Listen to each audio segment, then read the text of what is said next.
ईश्वर और भगवान में जैसे जमीन और आसमान में अंतर है, इसी तरह से भगवान और ईश्वर में अंतर है। और हमारे लोग समझ ही नहीं पाते, ईश्वर और भगवान को एक ही मान लेते हैं, इसलिए ईश्वर का जो विरोध करते हैं वो भगवान का विरोध करते हैं। भगवान वचनम श्रेष्ठं भगवान वचनम उत्तमम गरु गारो युक्तोषो।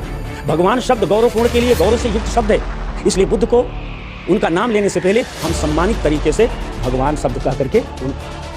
नमस्कार, जय जोहार। मेरा नाम है रविंद्र कुमार। आज हम मौजूद हैं उत्तर प्रदेश के आजमगढ़ जनपद के गोठांव अंतर्राष्ट्रीय बुद्ध विहार में, जहां पर अशोक धम्म विजयदशमी के शुभ अवसर पर, पावन अवसर पर शिविर का आयोजन किया जा रहा है। शिविर का आयोजन में बता दूं कि आपको जो बुद्ध का धम्म है, बुद्ध का संदेश है, बुद्ध के धम्म को जन जन तक पहुंचाने के लिए हमारे साथ अभी आप देख सकते हैं भिक्षु संघ का एक संघ है, जिसको प्रशिक्षित कर रहे हैं, पढ़ाई लिखाई करवा रहे हैं भंते मेधांकर गुरु जी। तो हम गुरु जी से बातचीत करेंगे आखिर में अशोक धम्म विजयदशमी है क्या चीज़, और कुछ बुद्ध के संदेशों का भी जानने की कोशिश करेंगे। तो भंते जी, आपका स्वागत हमारे चैनल में। भंते जी, सबसे पहला सवाल हम करेंगे, क्योंकि देखा जाता है आज के समय में जो युवा है, युवाओं का एक बुद्ध के धम्म में भगवान बुद्ध कहा जाता है, भगवान भगवान नाम का हमेशा आता है, लेकिन युवा जो है इस चीज़ को लेकर कन्फ्यूज़न में पड़ा हुआ है कि आखिर भगवान होते नहीं है तो भगवान बुद्ध के आगे भगवान क्यों लगता है। सबसे पहले मैं आपके चैनल को और आपको साधुवाद देता हूँ जो यहाँ शिविर की बात को आप समाज में पहुँचाना चाहते हैं। दूसरी बात यह है कि बाबा साहेब ने भगवान बुद्ध का धर्म हमें दिया इसलिए कि संसार में बिना धर्म के कोई मनुष्य रह नहीं पाता, क्योंकि समाज में जीने के लिए कोई न कोई नियम तरीका चाहिए। और जो लोग हमारे लोग हिंदू व्यवस्था में जिए, लेकिन बोधिसत्व बाबा साहेब ने देखा कि जहाँ पशुओं का सम्मान है लेकिन मनुष्य का जाति के नाते अपमान होता है, इसलिए बाबा साहेब ने एक रास्ता दिया बुद्ध का। और बुद्ध के रास्ता पर हमारे लोग आ जरूर रहे हैं, लेकिन जो हमेशा धर्म के विपरीत इनकी भावना रही है, वो भावना बौद्ध बनने के बाद भी मन से निकल नहीं पा रही है। क्योंकि बौद्ध बनने के बाद हमारे विचार, हमारे संस्कार सब बदलने चाहिए, लेकिन जो हमने अपने पुरानी जाति व्यवस्था में जो सीखा है, पूरे त्रिपिटक में भगवान को, बुद्ध के आगे भगवान भगवान भगवान शब्द इस्तेमाल किया जाता है, लेकिन हिंदू व्यवस्था में रह के हमारे लोग भगवान शब्द का विरोध करते हुए यहाँ बुद्ध धर्म में भी आए तो यहाँ भी विरोध इसलिए करते हैं कि उनको लगता है कि भगवान कोई ढोंग है, भगवान कोई अंधविश्वास है।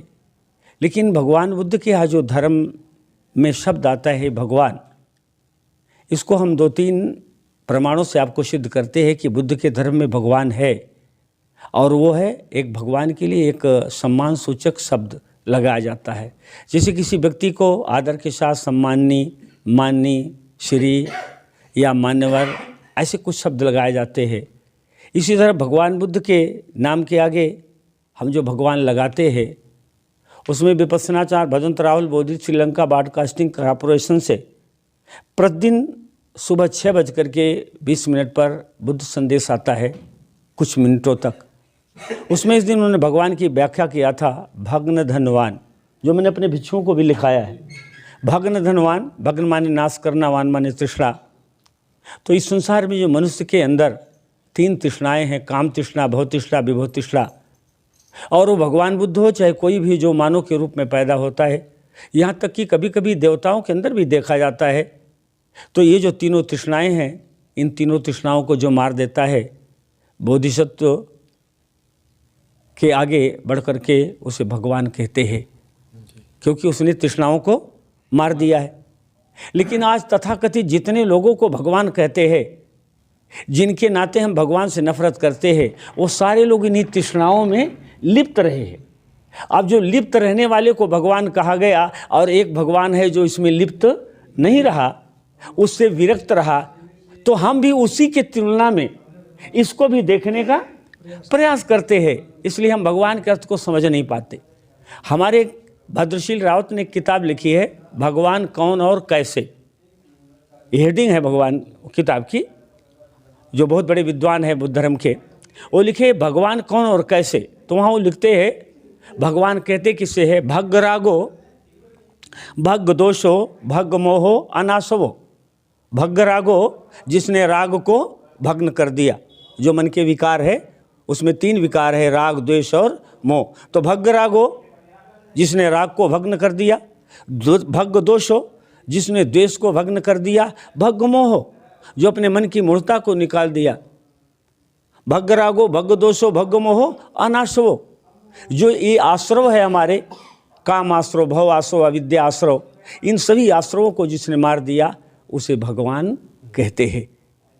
तो ये दूसरी परिभाषा आपको हो गई। इसलिए बुद्ध को आदर के साथ हम भगवान कहते हैं, क्योंकि राग द्वेष और मोह को उन्होंने क्या कर दिया, नष्ट कर दिया, मार दिया, खत्म कर दिया। रागी की जगह विरागी बन गए, द्वेषी की जगह अद्वेषी बन गए और मोही की जगह अमोही बन गए। तो इस तरह से भगवान कहते हैं, एक और सूत्र है पाली में, भगवाति वचनं श्रेष्ठं, भगवान के वचन कैसे है, श्रेष्ठ है, श्रेष्ठ होने चाहिए। जो भगवान है उसके वचन श्रेष्ठ होने चाहिए। भगवात वचनं श्रेष्ठं, भगवात वचनं उत्तमं, भगवान के वचन मंगलकारी है। भगवात वचनं श्रेष्ठं भगवात वचनं उत्तमं, गरु गारो युक्तोषो, भगवान शब्द गौरवपूर्ण के लिए गौरव से युक्त शब्द है। इसलिए बुद्ध को उनका नाम लेने से पहले हम सम्मानित तरीके से भगवान शब्द कह करके उनका नाम लेते हैं। तो ये इतना गौरवपूर्ण शब्द है भगवान, और जो बुद्ध के नाम के आगे लगाने लायक है। और हम समझते हैं कि भगवान बुद्ध के साथ एक ऐसे और महामानव हुए जिन्हें महावीर कहा जाता है, जैन धर्म के प्रवर्तक। ये दो लोग इन परिभाषाओं पर सट बैठते हैं। बाकी जितने लोगों को ये परिभाषा लगाई गई है वो उस काबिल नहीं रहे हैं, लेकिन उन्हीं को देख करके हमारे लोगों के मन में लगता है कि जैसे ये भगवान ढोंगी हैं वैसे ये भी भगवान ढोंगी होंगे, इसीलिए भगवान का वो लोग विरोध करते हैं। और बनते जी आखिरी सवाल रहेगा कि तब इसका मतलब भगवान और ईश्वर में फ़र्क क्या रहेगा? भगवान ईश्वर में बहुत अंतर है। भगवान कोई पैदा नहीं होता, आदमी कोई पैदा होकर के जो भगवान की सीढ़ी तक पहुंचता है। जैसे डीएम कोई पैदा नहीं होता, पैदा आदमी होता है, और पढ़ने लिखने के बाद कुछ ऐसी डिग्रियां होती है, कुछ ऐसी परीक्षाएं होती है जिनको पास करके वो डीएम या कलेक्टर बनता है। उसी तरह से भगवान एक डिग्री है, और जो उस तक अपने को पहुंचाता है वो भगवान होता है। और ईश्वर की जो चीज़ है, ईश्वर के बारे में हम ज़्यादा आपको क्या कहे, ईश्वर ने न जन्म लिया, न ईश्वर मरेगा,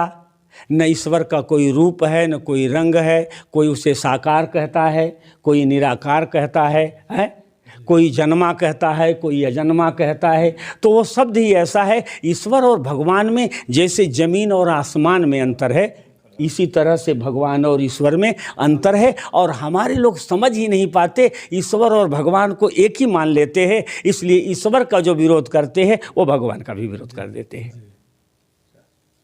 और इस हमारे शिविर का एक ही उद्देश्य है कि जो हमारे लोग भटके हुए हैं, अभी तो आप खाली ईश्वर की बात किए हैं ना। कुछ लोग कहते हैं कि दान पुण्य का कोई फल नहीं होता, कोई कहता है स्वर्ग नहीं होता। क्यों? वहाँ स्वर्ग नरक को ढोंग मानते हैं, लेकिन हमारे यहाँ स्वर्ग नरक है।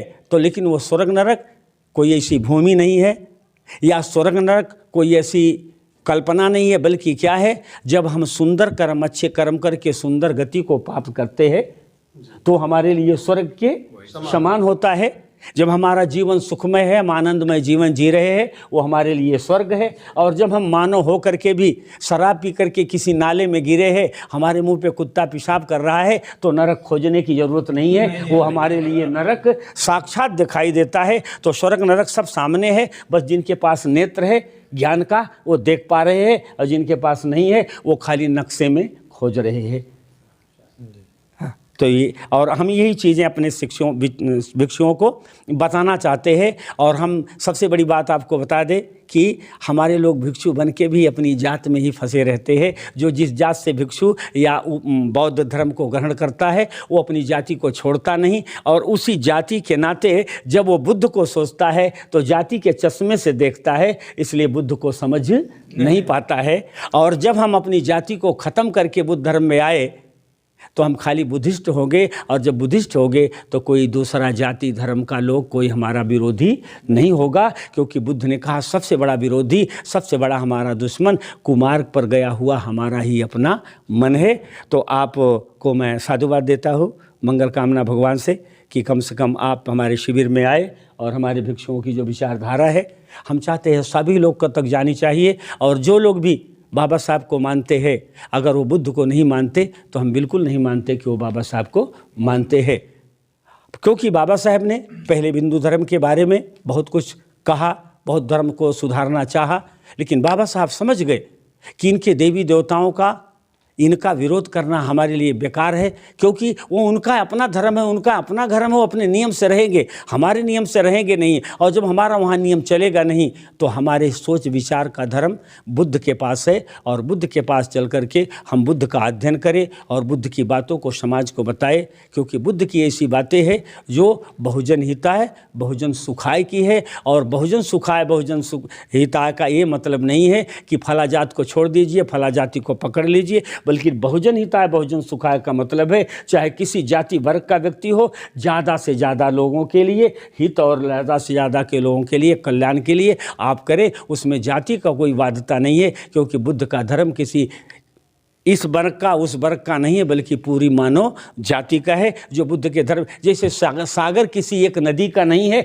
जो नदी बहकर के सागर में गिरना चाहे वो जाकर के गिर के अपना नाम ख़त्म करके सागर बन सकती है। इसी तरह बुद्ध का धर्म है। लोग कहते हैं जैसे नदिया का पानी किसी सागर में मिल जाता, ये किस सरिता का जल है मालूम नहीं हो पाता, ऐसे ही बुद्ध के धर्म में ना जात पात की धारा, और क्या कहूँ तथागत तुमको किस नाम से जाए पुकारा। नए पुराने इतिहास को जानता नहीं, वो नया इतिहास बना नहीं सकता। लेकिन एक बात बाबा साहब ने बहुत समझदारी से कहा है कि इतिहास की जिन बातों से समाज में नफरत पैदा हो उन बातों को समाज में प्रसारित नहीं करना चाहिए, क्योंकि हमारा देश है, यहाँ सभी लोग हमारे भाई है। हो सकता है कोई अज्ञानता के नाते हमें बुरा कहता हो, बुरा समझता हो, हमारे साथ बुरा किए हो, उस समय परिस्थिति की बात रही है। आज भारतीय संविधान हम सबको समान अवसर दिया है, और हम दूसरों की निंदा करने के बजाय अपने अवसर का लाभ उठाते हुए बुद्ध के धर्म को स्थापित करके अपना भी कल्याण करें, दूसरों का भी कल्याण करें। इसीलिए हम अपने भंते को कहते हैं ऐसा काम करो अपना भी होवे भला जी, अपना भी होवे भला, भला सभी का होए, और जन जन का मंगल जगे, बुद्ध धर्म है सोए। तो यही बुद्ध धर्म है कि सबका मंगल हो, और इसीलिए हम उन बच्चों को शिक्षित कर रहे हैं। तो देख सकते हैं आपने, अभी हमने सिर्फ एक टॉपिक पे बात किया कि ईश्वर और भगवान में अंतर क्या है, इसमें डिफरेंट क्या है। लोग ईश्वर और भगवान को एक ही मान लेते हैं, लेकिन गुरु जी के द्वारा जो कई सालों से लगातार यहाँ पे शिविर चला रहे हैं, इनके द्वारा बताया गया कि ईश्वर और भगवान में ज़मीन आसमान का फ़र्क है। वाकई में अगर जो इसको स्टडी करेगा, जो पढ़ाई करेगा, गहराई तक जाके उसको समझ में आएगा ईश्वर क्या है, भगवान क्या है। तो मिलते हैं कुछ अगली खबरों में, और हम जो भी आपके सामने छोटे भंते दिख रहे हैं इनसे भी बात करेंगे। लेकिन अभी पूजा का समय हो रहा है, तो कहीं पूजा करने के लिए जा रहे हैं, अगर समय मिलता है तो इनसे कुछ बातचीत करेंगे। तो मिलते हैं कुछ अगली खबरों में, तब तक के लिए रविंद्र कुमार के साथ JK इंडिया न्यूज़। वीडियो को जरूर शेयर करिएगा, चैनल को सब्सक्राइब करें।